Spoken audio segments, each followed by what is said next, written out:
প্রতি বছরের মতো এবছরও 13ই এপ্রিল রবিবার নীলপুজোর পুণ্যতিথিতে দক্ষিণ দিনাজপুর জেলার কুমারগঞ্জ ব্লকের গোপালগঞ্জের ধাদলপাড়াতে দেবী বিদ্যেশ্বরী শক্তিপীঠে ভৈরব বাবা রামেশ্বরের নীলপুজো ও পঞ্চমন্ডির আসনে হোমযজ্ঞ উপলক্ষে ভক্তদের ঢল নামে। আগামীকাল 14ই এপ্রিল সোমবার চৈত্র সংক্রান্তিতে দেবী বিদ্যেশ্বরী শক্তিপীঠে চড়ক পুজোর জোর কদমে প্রস্তুতি চলছে। দেবী বিদ্যেশ্বরী শক্তিপীঠের ট্রাস্টের সম্পাদক বিপ্লব মণ্ডল জানিয়েছেন, প্রতি বছরের মতো এবছরেও আজ নীলপুজো উপলক্ষে ভৈরব বাবা রামেশ্বরের নীলপুজো ও পঞ্চমন্ডি আসনে হোমযজ্ঞ হচ্ছে। পাশাপাশি আগামীকাল দেবী বিদ্যেশ্বরী শক্তিপীঠে চড়ক পুজোর আয়োজন করা হবে।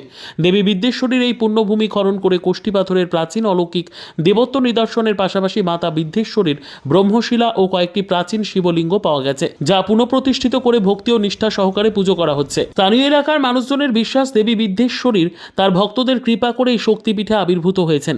এই প্রসঙ্গে দেবী বিদ্যেশ্বরী শক্তিপীঠের ট্রাস্টের বিপ্লব মণ্ডল জানিয়েছেন, বাংলার ধর্মীয় ইতিহাসের পাশাপাশি দেবীর সতীপীঠের ইতিহাসে 51 পীঠের অস্তিত্ব এখনও অজ্ঞাত রয়েছে।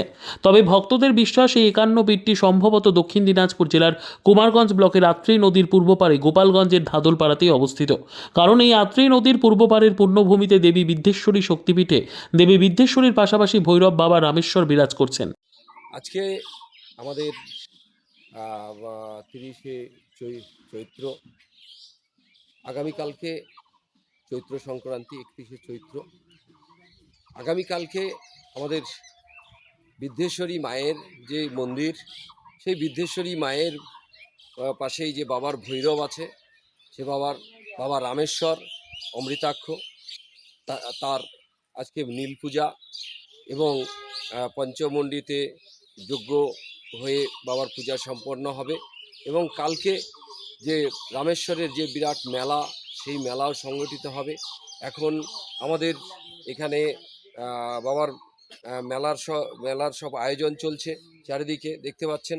এবং আমাদের এইদিকে রামেশ্বর বাবার যেভাবে আমাদের মন্দিরের চলছে, পুজো চলছে, এবং আমাদের পঞ্চমন্ডি আসনেও পুজো চলছে, মায়ের ওখানেও পুজো চলছে।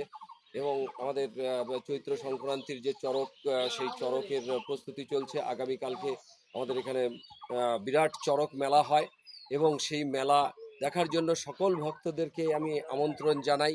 এবং বাবা রামেশ্বরের যে আজকে নীল পূজা এবং সেই সাথে সাথে আমাদের পঞ্চমন্ডির যজ্ঞ, সেটাও অনুষ্ঠিত হতে চলেছে। ব্যুরো রিপোর্ট, উত্তর বাংলা সংবাদ।